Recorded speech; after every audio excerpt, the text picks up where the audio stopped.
is time once again for another Chicago Bears pregame show right here on the Kanika Sports Channel. And yes, indeed, this is our final pregame show of the 2025 regular season for your playoff-bound Bears. And it will be a battle on the lakefront at Soldier Field against the Detroit Lions.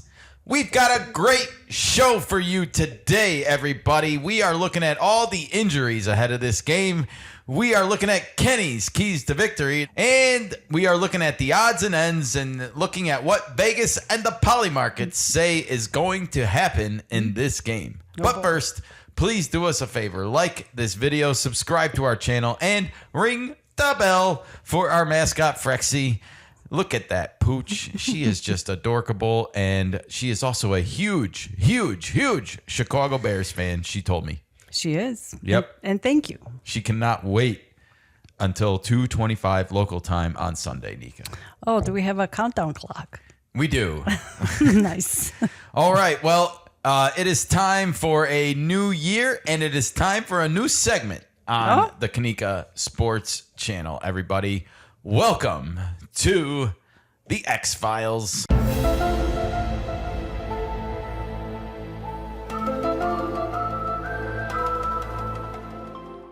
This is our new segment that is basically the old segment renamed.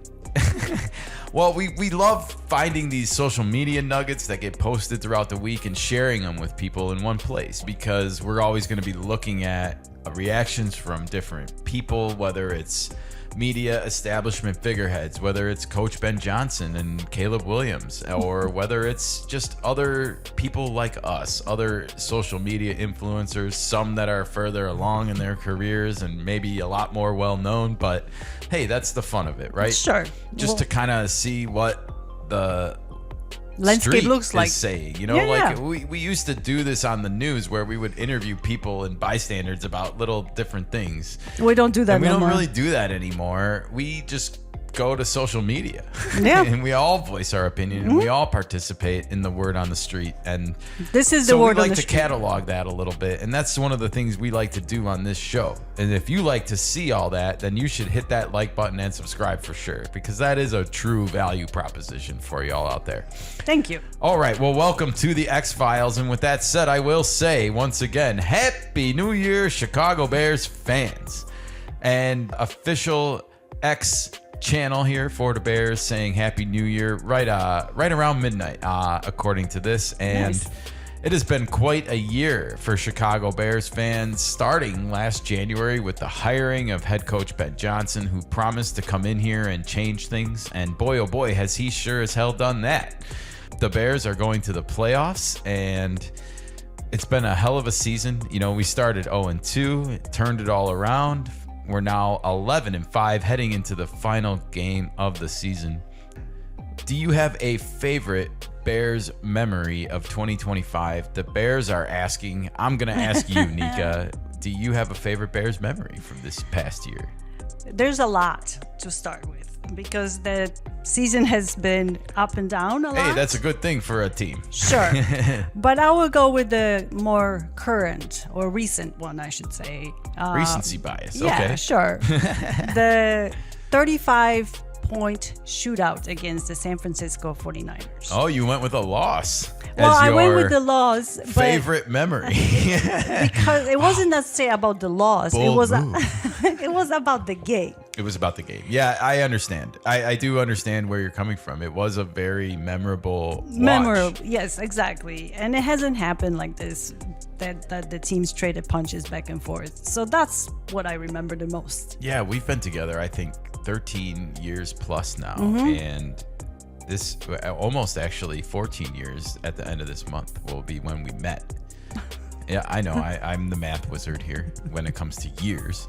But I don't remember a Bears game like this in the whole time we were together, let alone my entire life history. I don't remember. And so it does stand out as just a fun, because the Bears showed that they can play in a game like that, where I don't think they ever have. And I don't recall any game like this in the recent memory or Bears history. Exactly. So, and the fact that it was on the road, and it just shows a lot of mental toughness for this team. Absolutely. Yeah, that's a good one. That's a really good one. My favorite memory is going to go back to the NFL draft. And when Seth Rollins came out and got that reaction out of the Green Bay crowd. It was so fun just to have that little moment. And then, of course, Bears social media showed like Ryan Poles and some of the other guys in the Bears war room, in the draft room. And they're talking about like how their kids love this guy and stuff. It was a really fun moment that got captured. Let's look at the current playoff seedings here, Nika. Wow.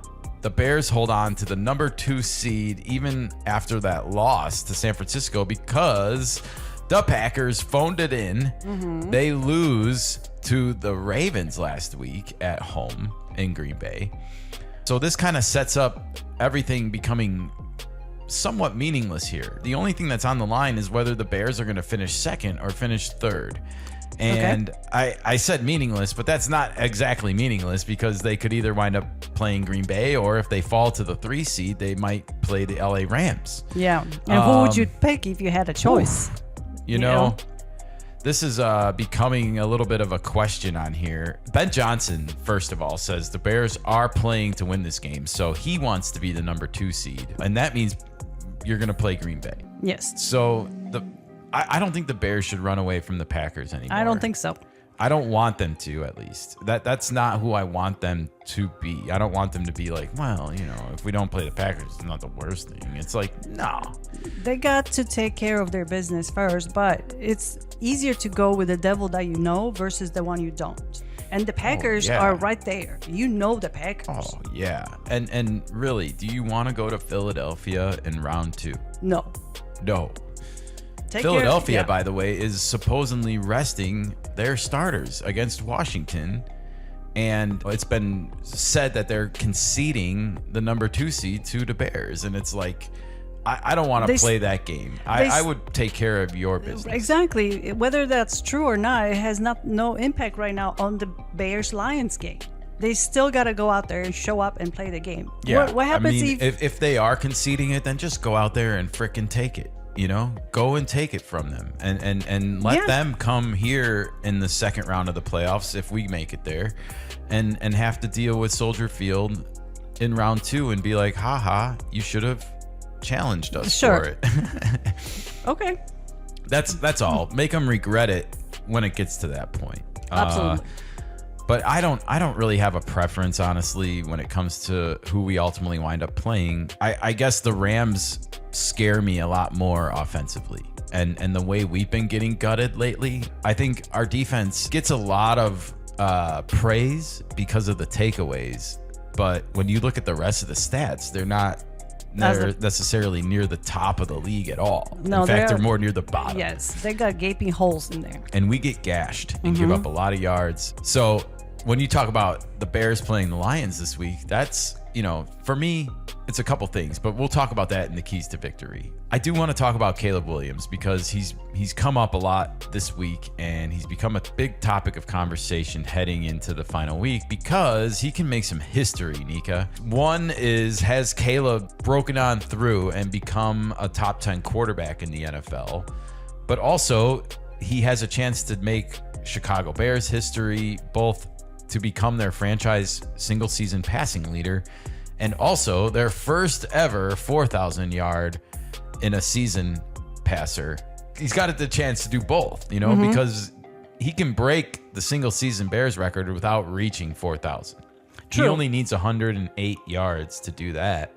He needs 270 though to reach 4,000, and he does not average that per game, folks. He's around 225. So it's come up in the media, of course, and everyone's talking about it. DraftKings is talking about it. Bleacher Report, ESPN is talking about it. Pro Football Talk is talking about it. The Score, of course, is talking about it. Here's Brad Biggs on The Score this morning talking about it. Marquee Sports in Chicago wrote this column this week. This was Nicholas Moriano, I guess. Is that how you say his last name? Sorry, I wanted to say Moreno, but I want to say it right. Moriano. Ben Johnson should prioritize Caleb Williams being Bears' first 4,000-yard quarterback. And I just want to ask the question, Nika, do you think that the Bears should prioritize this stat this week? Should Ben Johnson make it a priority in this game to get Caleb Williams to 4,000 yards this season? No. The priority should be to win the game. The 4,000 yards, historic, whatever it is, should come as a win, as a prize at the end of the winning game. A conjunction prize almost. Yeah. It's like we should win the game and we should do it while we have the game. And get this milestone done too. Like, why can't we have both? I think we should have both. I wouldn't be shocked, however, if Ben Johnson tried a couple of strikes early on in this game to see if he can get it early, just to see if we can't like scratch off a few yards early in this game and be like, oh, 5 minutes have gone by and we only need 200 yards now. It's almost like a whole game. But you can't focus on that. I know, but at the same time, you want to score early in the game too. Absolutely. So it's not like it shouldn't be a part of the game plan. It should be, but it shouldn't be a priority. I'd rather have the number 2 seed versus number 3 seed and win the game. And why are you winning? Get those milestones. Caleb Williams agrees, and Ben Johnson said it's not the priority this week. Caleb Williams agreed with him and said it would be cool if we got it done. I do think he's going to get the 108 yards, barring any, God forbidden injury here. Mm-hmm. But, he should easily eclipse 108 yards in this game through the air. I don't think we should prioritize 270. That really hasn't been the Bears' MO to victory this year. In fact, last week was the first time he had over 300 yards passing in a game this season. So if it happens, great. I'm here for it. I'll celebrate it and enjoy it. If it doesn't happen, I do think it's going to happen in the future. Exactly. And I don't think it should be anything that we all worry or get bent out of shape about. I think what is the rush? It's the last week of the season, and there's before this is what they got to talk about this week. Okay. And I feel like it's being just prioritized a little too much. Gotcha. However, Caleb was also coming off this game in San Francisco where he just kind of continues to wow and impress people. Mm-hmm. And as you start to look at his season stats here, he's entered into the top 10 when it comes to touchdown passes and fewest interceptions and even passing yards with 3,730. He's like 8th in the NFL right now. So people are asking the question, is Caleb Williams now a top 10 quarterback in the NFL? We already talked about this. The one thing that I guess I wanted to talk about in addition to it, you have more people now entering into that conversation. NFL Game Day posted their top list of top 10 QB rankings, and this is via Nick Shook, who does this list for them for the NFL Network and for NFL Game Day. Caleb Williams up 6 points this week into the number 8 spot. I mean, that tells you he has not been thought of as a top 10 quarterback this whole entire season until the final week of the season. Mm-hmm. And we've been talking about this, especially in the last few weeks. This kid can still get better right now. Mm-hmm. Every day, every game is an opportunity for him to go out and improve and learn something and grow. Absolutely. And I want to talk about what Mike Florio said on The Score this week when he went on there and he kind of leapfrogged everybody into this conversation when he said Caleb Williams will be regarded as a top 5 quarterback. And he said this is going to happen in the next 12 to 18 months. Okay, so next year, basically. I would say, towards the end of next year and towards the beginning of maybe the 2027 regular season is when we're going to start to see Caleb Williams enter like the peak performance window and start to crack into that top 5. And that means we're going to crush 4,000 yard seasons. That means we're going to crush 30 passing touchdowns in a season. And, the interception numbers are going to be low. The completion percentage is probably going to be a little bit higher than it's been. A lot of these things that people talk about are just going to happen naturally. And I think I'm at the point now where I'm just going to sit back and enjoy the show. And having said that, I guess the only other real big topic to figure out is what the hell is Caleb Williams' nickname going to be, or nicknames, because that's what's really important according to Danny Parkins, everybody. Oh, geez. If you love Caleb Williams and The Matrix, boy, do I have the commentary for you. This was my media blunder of the week, folks. Okay. And I feel bad a little bit, Danny, and I'm gonna rib you a little bit on this one, but I feel bad about it because you did, rightfully so, destroy Mark Grody for his take about whether Caleb should be signed to a 10-year extension right now and be the quarterback through 2034. You were spot on about that. I agree with you. However, Caleb Williams already has 3 nicknames. 3 Superman. This one he had before he was ever drafted by the Bears. Since he's now joined the Bears, he's been referred to as Houdini by multiple TV personalities, and he had a black and white video montage of him escaping the pocket as the great Houdini put out by Bears social media. Sure. He has also been referred to by NFL Twitter as the Iceman. So that's 3. He doesn't need another one just forced upon him arbitrarily. So when you put out this commentary this week about Caleb Williams and The Matrix and about how he's the one because he's the quarterback that we've been searching for our entire lives. Look, I'm 44. I understand what you're saying. I also understand The Matrix and that it's not culturally relevant anymore because it came out the year I graduated from high school. Yeah. Caleb wasn't alive? Caleb Williams wasn't alive when The Matrix came out. And yet, I just feel like this one is a bit of a reach. I don't like it. People want Top Gun in 2025. They don't want The Matrix. As good as the movie was. If The Matrix was culturally relevant, then he would have gotten anointed the one over the Iceman. But it's not the case, my friend. You got to be more culturally in tune with your awareness. 100%. This is not the time and the place for The Matrix. This is the time and the place for Top Gun. And the Iceman. It's a time. I got a need for speed, if you know what I'm saying. Yes, and the game is as such. It's a lot faster. I like the speed on those passes, by the way, to Colston Loveland in the end zone when we get the 49ers to jump off sides and get a free play. Oh, yeah. That's the kind of speed I like, everybody. What do you think? Is the one a good nickname or a bad nickname for Caleb? Awful. It's awful, right? It's awful. It's terrible. All right. The Bears play on Sunday, everybody, and let's talk about it. Let's get this injury report going underway. All right. And we're going to start this injury report off with some very sad news, Nika. Oh, no.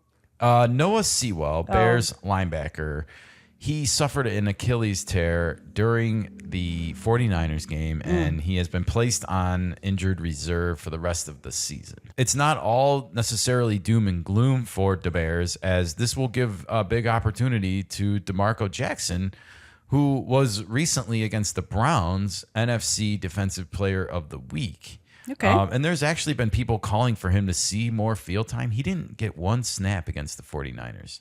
Ironically. Oh. So maybe this is a good opportunity for him to flex some muscle and be like, I should have been out here. Every injury is an opportunity, even for the biggest. Yeah, absolutely. Even for the Chiefs quarterback right now. Other notes for the Bears, if you look at the full injury report here from Wednesday and Thursday, haven't seen Fridays yet, Rome Odunze is still not practicing. Now, the Bears' official website listed him as a limited participant, even though the Twitter communications here from Bears communications account listed him as a do not practice. This was on Wednesday only. Okay. It has since been changed to did not practice on both days on both sources. So I'm pretty sure Rome has not been practicing secretly or anything like that. It's possible he was doing some testing on his foot that got mistaken for him practicing. But nevertheless, he is not out there, and he will certainly not be out there probably today when they hit like in full equipment. So unlikely for him to play. Unlikely. Now, the only other interesting note here is that the flu bug looks like it has hit Jonah Jackson. That, of course, ravaged our team last week heading into San Francisco. And so the fact that he's the only one listed here on Thursday means hopefully by Sunday he'll be good to go. Luther Burden III was a full participant in practice on Thursday after being limited Wednesday. This is, of course, after he was carted off the field, according to the press, after Sunday Night Football. He told the media afterwards that he was tired, and then he left it all out on the field. And okay, I'm fine with that. If we can chariot you back into the locker room, no worries. But everything appears to be good. Also, Olamide Zaccheaus, who has been out with illness, he's been practicing in full the last 2 days, so we will have him back. That'll be helpful without Rome Odunze out there against the Lions for this final game. Almost back to full strength on the receiving end, though. Ozzy Trapillo, though, showed up on the injury report with a knee and a quad injury. I'm not too concerned here, although that is a troublesome spot for an offensive lineman, I think. Just in general. Yeah. You need to be strong on your legs and have a strong base. And so I'm a little bit concerned, but I wouldn't say it's too alarming right now because he's been practicing limited the last 2 days. So he might be questionable. He might be questionable come game time. Now, this would mean, of course, Theo Benedict would be next up, I believe, on the totem pole for the linemen. And he was, of course, the one that was sharing or at least carrying the load to start the season. I think Ozzy's a better lineman. The Bears may choose to hold him out, though, of this game to make sure he's 100% for that Week 1 playoff game and not, risking getting banged up even further and missing that game. All right, now we can look at the Lions really quick, and there's not a lot to get to here, Nika. You will notice, though, as you look up and down the list, that they are a lot more banged up than the Bears are. So we'll have to wait and see how that affects anything on their end in their game. That's it for my injury report. The only thing I would mention is Amon-Ra St. Brown, the wide receiver star for the Detroit Lions. He did not practice Wednesday. He was limited on Thursday, so just keep an eye on him. He's got a knee-ankle issue going on. I expect he will play. If he's limited on a Thursday, I wouldn't get any hopes up that he's going to not play in this game, especially against Ben Johnson. Yeah. All right. Well, that is the injury report for this Week 18 matchup between the Bears and the Lions at Soldier Field. And it is time now to turn our attentions to the keys to victory. And that is Kenny's keys, and that's me. All right. Well, my first key for this week, Nika, is that the Bears need to reestablish their team identity on offense this week. The Bears against the 49ers and against the Packers the week before, and not since the Browns game, I guess, have not been getting off to a good start offensively with the ball. If you remember against Green Bay at home, their first two possessions were 3 and outs, and they punted. Against the 49ers the other night, 2 3 and outs, and they punted.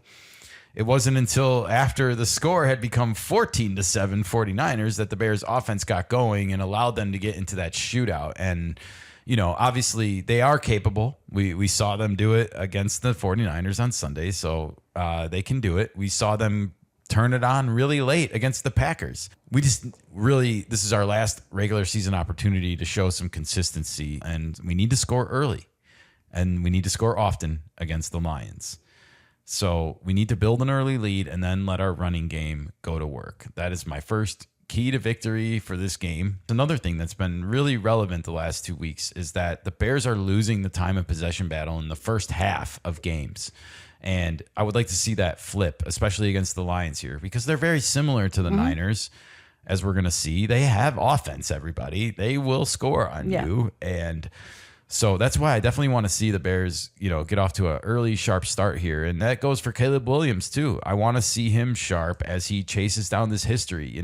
There's got to be pressure on him going into this game, to get that yardage. And that's it's not an excuse. The Bears need a win. So focus on that, and everything else will happen with it. My biggest advice in all of this is to continue to work Colston Loveland and Luther Burden III, everybody, because right now, they have been Caleb Williams' best friend on this team.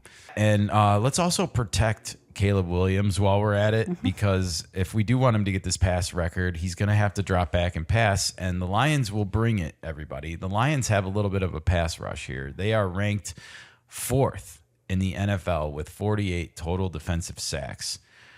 that's compared to the Bears being 21st. And we know that the Bears are in the bottom third of the NFL when it comes to bringing pressure, unfortunately. Yeah, and the Not Lions... the case for the Lions. Right, the Lions right. in the top 5. And so a good test for the Bears offensive line here, I think, to protect Caleb Williams and let him get that record. Sure. Both for the Bears and for the 4,000. And the Lions will try to exploit this weakness. Oh, yeah. They will be coming. And that's another thing. In a game like this that's meaningless for the Lions, just be careful.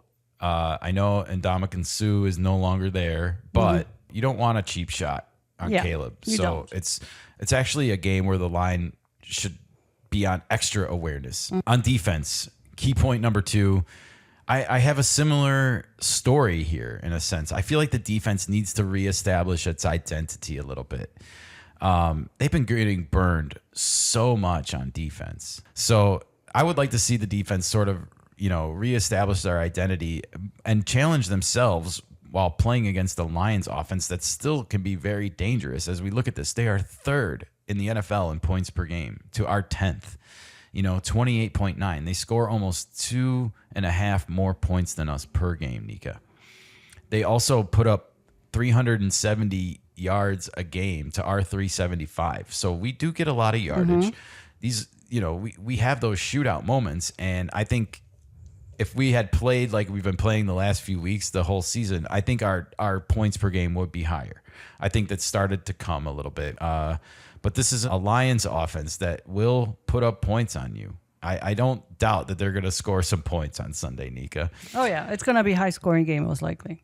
I guess along with this on the Bears defense, I would like to see them play clean. I don't want to see the personal foul penalty flags coming out. I don't want to see the dumb pass interference calls. I know that there's bad calls made by NFL referees every single week in this game. My point is just don't play dumb, and we saw the Bears kind of play outside of their element a little bit during the Green Bay game. They were too amped up. They made some really dumb penalties early on in that game that were legitimate. Just avoid that at all costs, and the rest will take care of itself. The last thing I want to say is Jared Goff has not played very well lately at all. Well, he's still upset that Johnson left. He might be. he at least since week 2 when the Bears beat him, Yeah. he said, "Now what?" Yeah. And I feel like that's a little bit of a story of the Lions season. A little bit is that they got so amped up for that week 2 game against Ben Johnson. It sort of was like they let their guard down. Their adrenaline got worn out, and they failed to capture it back this whole season. They're probably going to want to come in and play a little bit better than they've been playing, and yet I still think that you can't fix what's already broken on that team. They play sloppy.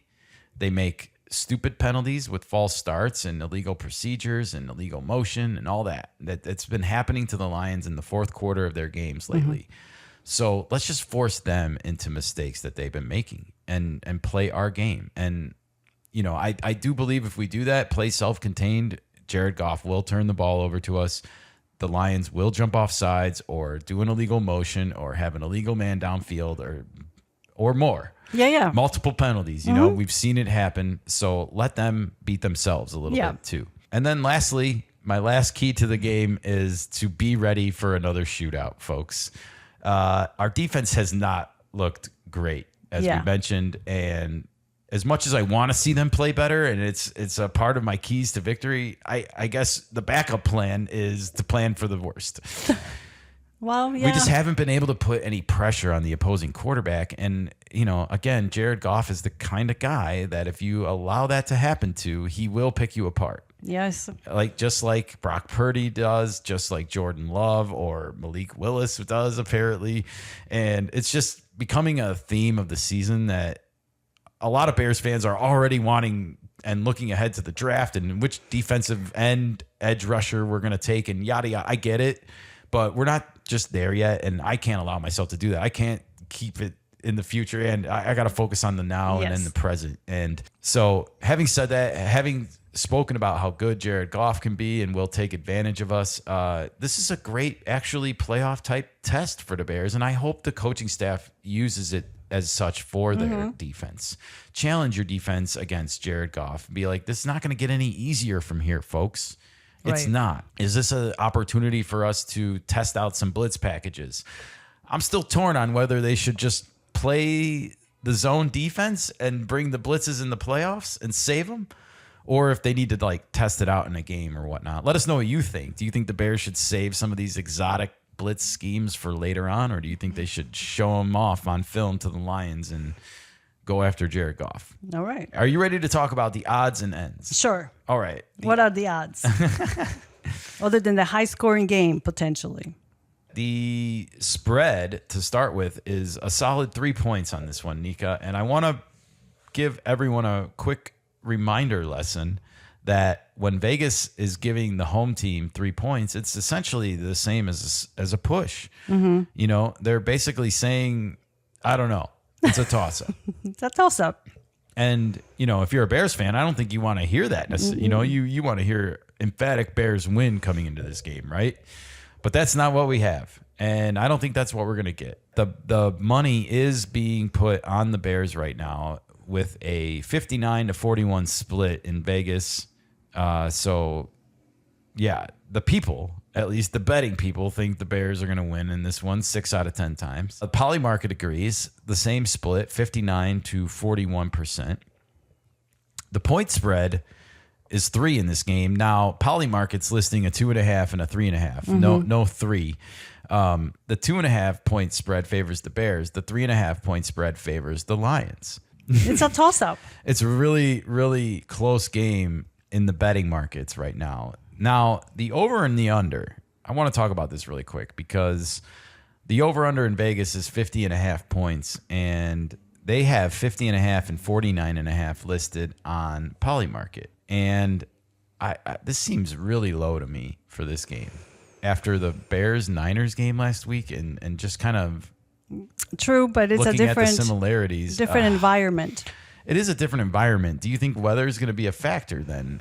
I haven't looked ahead to the Chicago Sunday weather forecast, so shame on me.